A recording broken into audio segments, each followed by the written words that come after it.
ಹಿರಿಯ ನಟಿ ಬಿ ಸರೋಜಾದೇವಿ ಇನ್ನಿಲ್ಲ. ಬೆಂಗಳೂರಿನ ಮಲ್ಲೇಶ್ವರಂ ನಿವಾಸದಲ್ಲಿ ನಿಧನರಾಗಿದ್ದಾರೆ. ವಯೋಸಹಜ ಅನಾರೋಗ್ಯದಿಂದ ಬಳಲುತ್ತಿದ್ದ ನಟಿ ನಿಧನರಾಗಿದ್ದಾರೆ.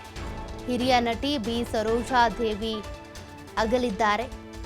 ವಯೋಸಹಜ ಅನಾರೋಗ್ಯ ಸಮಸ್ಯೆಯಿಂದ ಬಳಲ್ತಾ ಇದ್ರು. 200ಕ್ಕೂ ಹೆಚ್ಚು ಸಿನಿಮಾಗಳಲ್ಲಿ ನಟಿಸಿದ್ದಂಥ ಸರೋಜಾದೇವಿಯವರು ನಿಧನರಾಗಿದ್ದಾರೆ.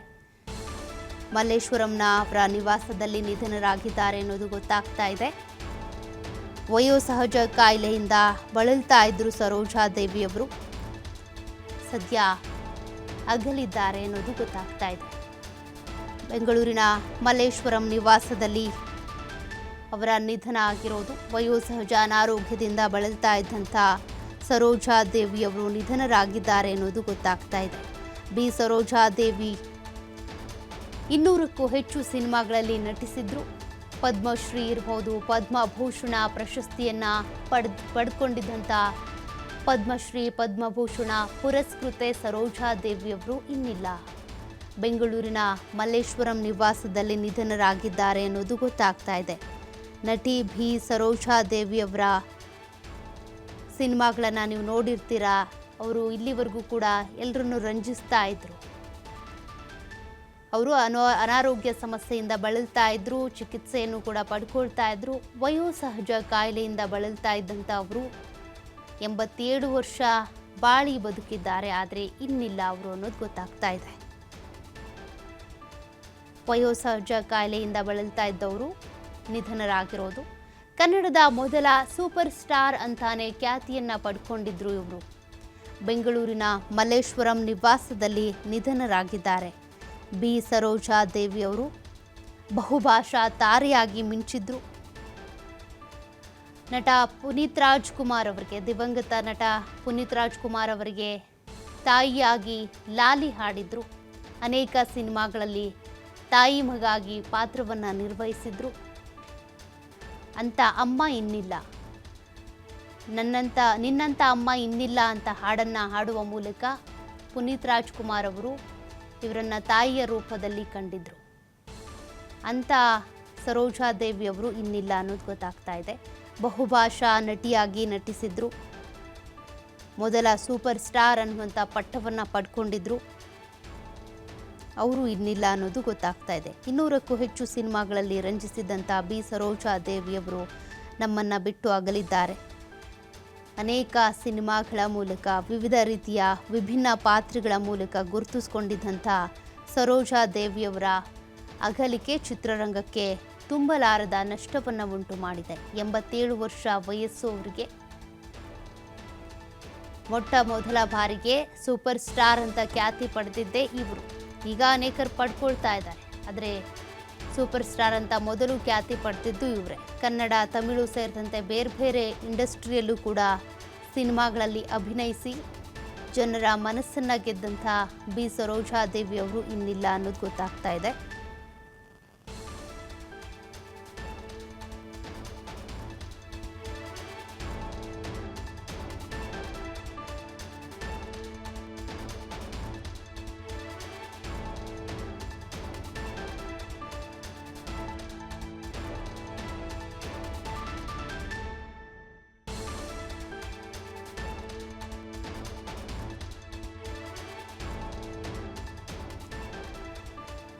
ಬೆಂಗಳೂರಿನ ಮಲ್ಲೇಶ್ವರಂ ನಿವಾಸದಲ್ಲಿ ನಿಧನರಾಗಿದ್ದಾರೆ ಸರೋಜಾದೇವಿ ಅವರು. ವಯೋಸಹಜ ಅನಾರೋಗ್ಯದಿಂದಾಗಿ ಬಳಲ್ತಾ ಇದ್ದಂಥವರು ನಿಧನರಾಗಿರೋದರ ಬಗ್ಗೆ ಮಾಹಿತಿ ಗೊತ್ತಾಗ್ತಾ ಇದೆ.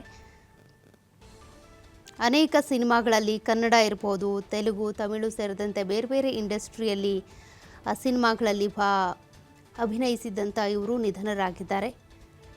ಮಹಾಕವಿ ಕಾಳಿದಾಸ ಮೂಲಕ ದೊಡ್ಡ ಬ್ರೇಕನ್ನು ಪಡ್ಕೊಂಡಿದ್ರು. ಅಂದರೆ ಅನೇಕ ಹಳೆಯ ಸಿನಿಮಾಗಳನ್ನು ಅವರ ಸಿನಿಮಾಗಳನ್ನು ನೀವು ನೆನೆಸ್ಕೊಳ್ಬೋದು. ತೆಲುಗು ಚಿತ್ರರಂಗದಲ್ಲೂ ಕೂಡ ಅವರು ಪಾಂಡುರಂಗ ಮಹಾತ್ಯಂ ಅನ್ನುವಂಥ ಸಿನಿಮಾದ ಮೂಲಕ ತೆಲುಗು ಇಂಡಸ್ಟ್ರಿಗೆ ಪಾದಾರ್ಪಣೆ ಮಾಡಿದರು. 1970ರ ದಶಕದ ಅಂತ್ಯದವರೆಗೂ ಕೂಡ ಹಲವಾರು ದೊಡ್ಡ ದೊಡ್ಡ ಸಿನಿಮಾಗಳಲ್ಲಿ, ಹಿಟ್ಟು ಪಡ್ಕೊಂಡಂಥ ಸಿನಿಮಾಗಳಲ್ಲಿ ಅವರು ಅಭಿನಯಿಸಿದರು. ತಮಿಳು ಚಲನಚಿತ್ರ ನಾಡೋಡಿ ಮನ್ನನ್ ಇದು 1958ರಲ್ಲಿ ತೆರೆ ಕಾಡ್ತು. ತಮಿಳು ಚಿತ್ರರಂಗದ ಅಗ್ರ ನಟಿಯರಲ್ಲಿ ಒಬ್ಬರಾಗಿ ಅವರು ಗುರುತಿಸ್ಕೊಂಡ್ರು. 1967ರಲ್ಲಿ ಅವರ ಮದುವೆಯ ನಂತರ ಅವರು 1974ರವರೆಗೆ ತಮಿಳು ಚಲನಚಿತ್ರಗಳಲ್ಲಿ ಎರಡನೆಯ ಬಹುಬೇಡಿಕೆಯ ನಟಿಯಾಗಿ ಕೂಡ ಗುರುತಿಸಿಕೊಂಡ್ರು. ಇದ್ರ ಬಗ್ಗೆ ಡೀಟೇಲ್ಸ್ ಕೊಡ್ತಾರೆ ಪ್ರತಿನಿಧಿ ರಮೇಶ್. ನಿಜಕ್ಕೂ ಕೂಡ ಬಿ ಸರೋಜಾ ದೇವಿ ಅವರ ಅಗಲಿಕೆ ಚಿತ್ರರಂಗಕ್ಕೆ ನಷ್ಟವನ್ನುಂಟು ಮಾಡ್ತಾ ಇದೆ, ತುಂಬಲಾರದ ನಷ್ಟ. ಏನು ಸಮಸ್ಯೆ ಆಗಿತ್ತು, ಏನು ಆರೋಗ್ಯ ಸಮಸ್ಯೆಯಿಂದ ಬಳಲ್ತಾ ಇದ್ರು, ಎಷ್ಟೊತ್ತಿಗೆ ನಿಧನರಾಗಿದ್ದು, ಮುಂದಿನ ಪ್ರಕ್ರಿಯೆಗಳ ಬಗ್ಗೆ ಮಾಹಿತಿ ಕೊಡೋದಾದ್ರೆ? ಎಷ್ಟು ಸೌಖ್ಯ, ನಿಜಕ್ಕೂ ಈ ಒಂದು ವಿಚಾರ ನಿಜಕ್ಕೂ ಬೇಸರ ಪಡುವಂತ ವಿಚಾರ. ಅದರಲ್ಲೂ ಕೇವಲ ಕನ್ನಡ ಮಾತ್ರ ಅಲ್ಲದೆ ಇಡೀ ಭಾರತೀಯ ಸಿನಿಮಾ ರಂಗವೇ ದುಃಖ ಪಡುವಂತ ವಿಚಾರ. ಬಿ ಸರೋಜಾ ದೇವಿ ಅವರು ಏನು ವಯೋಸಹಜ ಕಾಯಿಲೆಗಳಿಂದ ಸಾಕಷ್ಟು ದಿನಗಳಿಂದ ಬೆಡ್ ಮೇಲೆ ಮಲಗಿದ್ರು, ವಿಶ್ರಾಂತಿಯನ್ನು ಪಡೆದುಕೊಳ್ತಾ ಇದ್ರು. ಸಾಕಷ್ಟು ಪ್ರಯತ್ನ ಪಟ್ಟರು ಕೂಡ ರಾತ್ರಿ ನಿನ್ನೆ ಬೆಳಗಿನ ಜಾವ ಅವರು ಏನು ಕೊನೆಯುಸಿರೆಳೆದಿರ್ತಕ್ಕಂಥದ್ದು. ಎಳೆದಿರ್ತಕ್ಕಂಥದ್ದು. ಕನ್ನಡ, ತಮಿಳು, ತೆಲುಗು, ಹಿಂದಿ ಸೇರಿದಂತೆ ಸುಮಾರು 250ಕ್ಕೂ ಹೆಚ್ಚು ಸಿನಿಮಾಗಳು ನಟಿಸಿದಂತ ನಟಿ.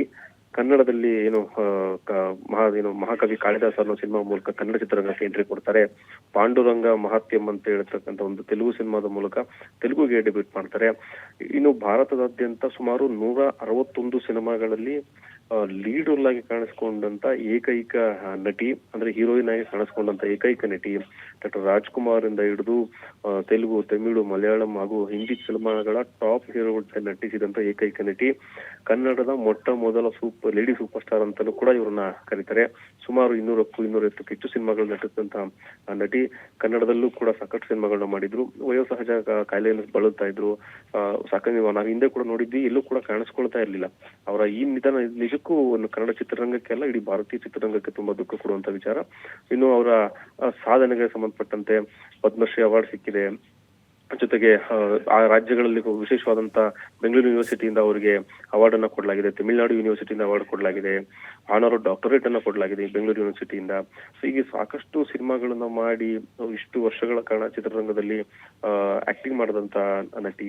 ತೆಲುಗು, ತಮಿಳು, ಮಲಯಾಳಂ ಹಾಗೂ ಕನ್ನಡ ಚಿತ್ರರಂಗದಲ್ಲಿ ಸುಮಾರು 300ಕ್ಕೂ ಹೆಚ್ಚು ಸಿನಿಮಾಗಳನ್ನ ಮಾಡಿದಂತ ನಟಿ ಇವತ್ತು ನಮ್ಮನ್ನ ಅಗಲಿರೋದು ನಿಜಕ್ಕೂ ದುಃಖಕರ ವಿಚಾರ. ಸದ್ಯ ಈಗ ತಾನೇ ಈ ಒಂದು ವಿಚಾರ ಏನು ಅಫಿಷಿಯಲ್ ಆಗಿ ಅನೌನ್ಸ್ ಆಗಿರುವಂತದ್ದು. ಇದಾದ ನಂತರ ಅವರ ಮುಂದಿನ ಅಂತಿಮ ಕಾರ್ಯಗಳು ಎಲ್ಲಿ ಅವರಿಗೆ ಏನು ಮಾಡ್ಲಾಗುತ್ತೆ ಅಥವಾ ಅವರ ವಿಧಿವಿಧಾನಗಳು ಎಲ್ಲಿ ನಡೆಯುತ್ತೆ ಅಂತ ಹೇಳಿ ಕೆಲವೇ ಕ್ಷಣಗಳಲ್ಲಿ ತಿಳಿಯಲಿದೆ. ಸೌಖ್ಯ. ಓಕೆ, ಥ್ಯಾಂಕ್ ಯು ರಮೇಶ್ ಮಾಹಿತಿಗೆ.